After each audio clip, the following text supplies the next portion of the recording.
อย่างเนาะอยากจะสบายคนหนึ่งเนาะเอาของลูกกับของพ่อแม่แม่กันขนมกันเพราะว่ามันเพื่อว่าได้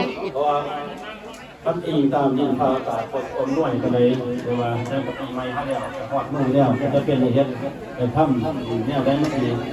เป็นบุญเป็นกุศลเนี่ยได้สีดีสีงามทั้งเจ้าคณะปัจจัยข้าอย่างยุ่งมาทั้งหลายเดี๋ยวให้มันเปลี่ยนนั่นเรื่องน้องทำนอกก็ได้เด้อคุณว่ามันจะยังจอนอาเนาะจากความจริงความท่านพวกเราคุณจะนั่งมากกับมากขนาดเด้อมากขนาดมาตั้งอาตมาผู้แจ้งประกาศแจ้งข่าวฝ่ากุศลนำในการตั้งพวกก็เป็นที่ใส่เป็นอะไรครับเป็นกินความท่านของกันนี้พยายามใหญ่ใส่สวยนะได้เชื่อหลายคนเด้อในการแต่งชั้นอันนี้ข้าวขวัญนะก็บอกเดียวว่าสีสุขวันนี้เป็นลูกหลานนักสังฆารข้าวขวัญนี่ก็บอกไปแล้วเนาะครูบาอาจารย์อยากจะปล่อยเบิร์ดเนี่ยเขาผมก็จะหน้าไม่เองถ้าหน้ามีคนก็ตั้งในป้าน้ำพันมันคนกลางในป้าน้ำเป็นอายุโหตุสาธุอามุลนาน้ำขอบขอบคุณเพ่งหรือวงจำปาคนเขาก็หาสิตุลาเนาะก้อนกองลำคุณละคน40 ดอลลาร์เนาะข้าวจอนสเต็นสเตฟานีจอนกับสเตฟานีสเตฟานีแม่แล้วคุณละคน40 ดอลลาร์มุขนาสาธุอาภิวาทานาสิริสริจังพุทธาปิจานิโนชัตตาโลธรรมะวัฏันติอายุวันโนสุขังพลังสาธุบนธรรมะผู้ดีให้ว่าองค์มาปรารถนาประการโชคดีพิเศษมันถึงปีใหม่เลยนำด้วยบางมีชีวิตทุกเอายับกับมันเอายับหลายเดือนหลายคนยับใหญ่ใส่สวยต่อมากกว่าในนั่งนานมากกว่าในนั่งหลังมากมันบังหนังสิได้ยับไปทั้งด่านได้คนนี้มันขับมันยับไปยับใหญ่ใส่สวยกันได้หมดเยอะแล้วก็พอสำคัญเป็นมันระวังสิ่งของเด้อเป็นของมีค่าบอกว่าเขาใกล้โตเรื่องเป็นวันเสียเอาดีเด้อมาทำบุญของจิตใจเรียนดีๆเนาะอย่างของเสียเป็นเงื่อนเป็นข้ามเป็นนักยามัดตะวังหลายคนแต่มาอาตมาที่ฟ้องเดียวที่ฟ้องจับประตูอย่างของเสียมากอย่างที่ผมสบายใจทุกอย่างมาทำบุญเดียวคิดใจดีเป็นการโบราณมันตะวังกระเทียมกันไว้ของที่ใส่โตมันตะวังไปไว้เด้อบริรายการเท่ากับนี่การทำบุญบิณฑบาตโปรดมีตาสัทธาญาติโยมและครูบาอาจารย์ปฏิการเทศนาการสังกัดพุทธศาสนามื้อนี้ก็เป็นมื้อวันอาทิตย์พ.ศ. 2569 2026ที่เฮาได้เฉลิมฉลองวันขึ้นปีใหม่เนาะปี2569 2026เข้ามาแล้วก็ถือว่าเป็นปีใหม่มื้อนี้เป็นญาติโยมมาฉลองศรัทธามา2 ปีใหม่ก็คือว่าอวยใส่ให้ต้อนศรัทธาญาติโยมทั้งหลาย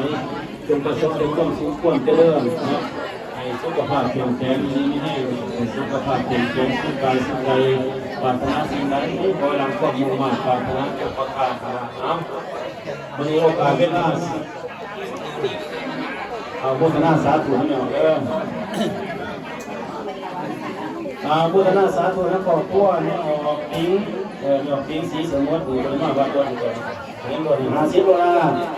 แม่แก้วตะวัน40 ดอลลาร์เมื่อออกจากสมุนไส้โจสีคนบอกว่า40 ดอลลาร์มุขนาสาธุทานานิปริสุทธานิปันนังปนสุตังนิพานะปัจจยุโหตุนาทีวัฏฏาสีนิสริจังอุปาจานิโนจัตตาโลธรรมะวัฏติอายุวันโนสุขังพรังสาสุขภาพแข็งแรงดีเนี่ยเด้อสุขกายสุขใจวันจะมีไหมสุขภาพแข็งแรงดีเนี่ยก็ว่าดอกเหตุการณ์ทำงานหาอยู่หากินไป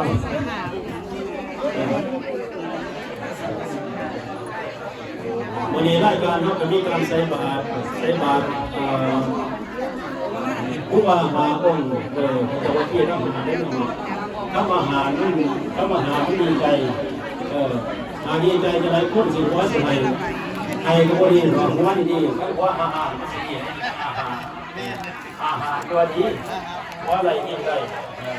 ทั้งบริสุทธิ์ไปเศร้าเลยที่ไม่ทำไม่ได้กันนี่แต่ควบดีควบหน้าเขา อันนี้ไว้อัน เอาตอนนี้ นั่นย้ำก็จะมาเพื่อนมาเพ เศร้าเรื่องที่เด้อสิบ เพ โมง ดอกไว้นั่นเพ เตรียมเงินเสียบาทก้อนบาทหน่วยบัตรครูบาอาจารย์วันนี้ก็มีเนี่ยทานครับใส่พระกษา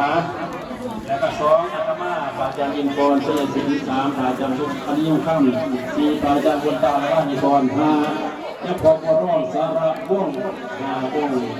ผ่าประจำอยู่ในบ้านล่างใส่ล่างต้องมีหาองค์พอแต่พอแยกเขียนเรื่องจะหาองค์ที่เก่ากระสานญาติร่วมเมาอย่างหน้ารวมกินรวมข้าวทุกคนก็จะหน้าไปเล่นยาพาเนาะแต่ว่าปีไม่ปีนี้สมบัติตามใส่ล่างมันจัดกันในวันที่เดือน4วันที่สิ้นเป้าเนาะวันที่สิ้นเป้าวันที่25นี่ก็ได้วันที่20เป็นดักยิงเสือเป็นนักปราชญ์สมัครสาวบุตรหรือดักดีบางแยกยิงเสือใครมีเวลาโอกาสก็จะเล่นยาพาเด้อไปห่วงกันไม่ออกเมื่อต้องการไปที่ที่บอกนะใครยังต้องการไปที่ที่ทั้งวันทั้งนี้ไปที่ที่นั่นเอาเด้อให้บ่ให้ก็ได้นะแจกที่อะไรพูดหน้า10วันก็ยังเอาวาง3อย่างผ่านเนี่ยลดราคาพิเศษอย่างไปที่ที่บ่เบิดเลยเอาได้ไม่ออกเป็นเบื้องคำเบื้องเดือนเบื้องปีแล้วอย่าข้ามเบื้องข้ามสวนอย่าเพิ่งยั้งกับเบื้องอย่าพิจารณาทำวัดเข้ามีการมีงานพออย่ามีบ้านเปลี่ยนบ้านใหม่เลื่อนใหม่เสียว่าคิดจะวุ่นไปควรสังฆทานแต่ในวันงานจบนั่นนี่จะดีว่าเป็นยังไงบ้างเวลาทำวัดเข้าที่นี่ไม่ได้ทิ้งไม่ได้ทิ้งให้แต่ผู้ซ่าก็ได้ผู้ซ่าเดือดเดือดซ่าผู้นี่ก็เป็นยังไอ้พี่อันนี้ก็ผู้ซ่าผู้พี่ก็เป็นยังไงเอาไปเรื่อยที่ตอนมันผ่านมาได้3 เดือน 4 เดือนนี่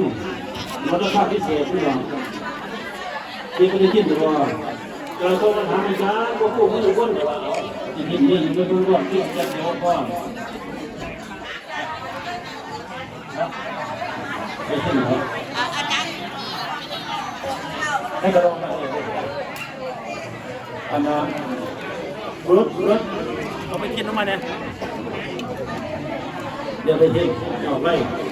ผมก็จะมาซิเกลือจะพอเนาะจะมีสเก็ตโจ้บนก่อนเนาะแล้วว่าพันมา4 เดือนเนี่ยแล้วก็ค่าพิเศษนะเอาไม่ออกก็รอดทั้งนี้ผู้สร้างแจกฟรีแล้วก็มีเอาผู้สร้างไปก็ราคาหนึ่งหมื่นเนี่ยซอไปกับเนี่ยเป็นทีมของหลักก็เลยเด้อเอาเข้า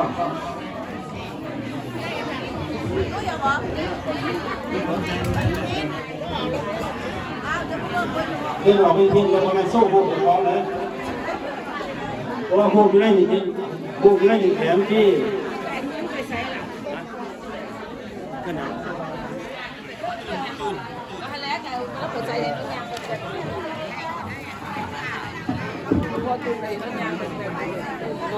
จะได้บ้างเอาเรื่องมันเอาแต่เนี่ยอันนี้กระเป๋าเอามาเพื่อนทำเลยแต่ก่อนมาก็แต่ไม่รอดไม่รอดไม่รอดใส่ก็ได้หัวใส่ลายเขาบอกคงไม่จะบาดเพื่อนก็ไม่ไอ้เสียขายยางเขาบาดดีกับสิยางเนี่ยเก็บเกี่ยวเลย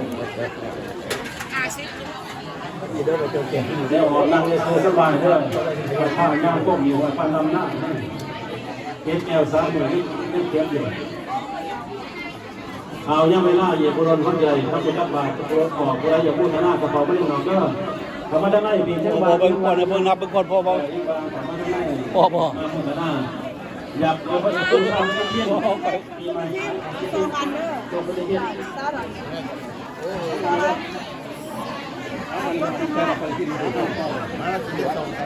นี่ก็ได้ปะอีกคนนึงก็มาอีกคนนึงได้ด่ะได้โอเคยังให้คนเดียวไปเลย